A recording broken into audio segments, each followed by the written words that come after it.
Mapagpalang araw mga kataba. Ilang araw na ako nagkakarne. Nagluto ako ng hito. Ito mga kataba. Isang pirasong malaki lang yan. Kasi meron ba kaming leftover na ulam. Tapos, dito naman sa hito natin yan. Hindi ko na pinakita kasi nag-fry lang naman tayo dyan. Pagdating naman dito, gagawa naman ako ng ating simpleng salad.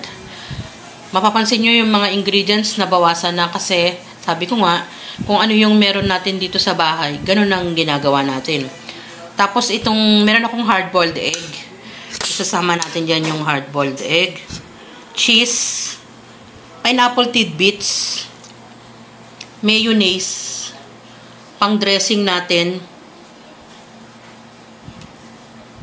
Pasas. Lemon.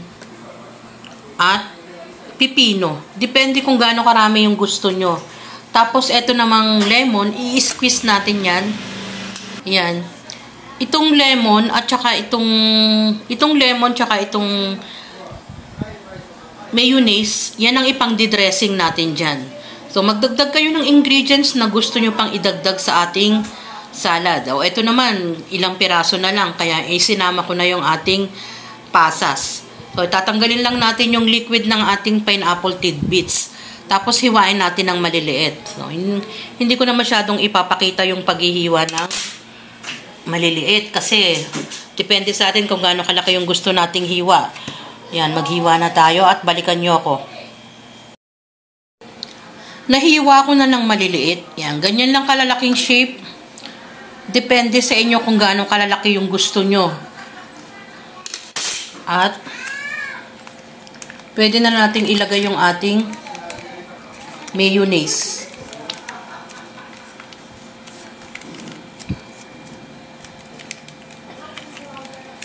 Isang ano lang naman to. Halos konti lang naman kasi nabawas dito.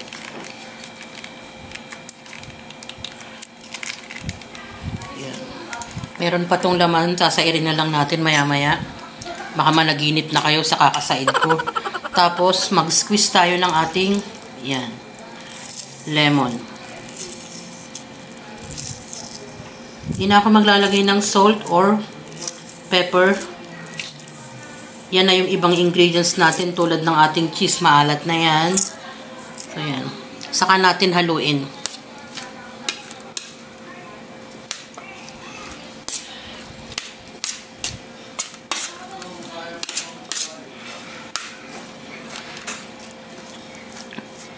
Balikan nyo ako habang hinahalo ko. Yan.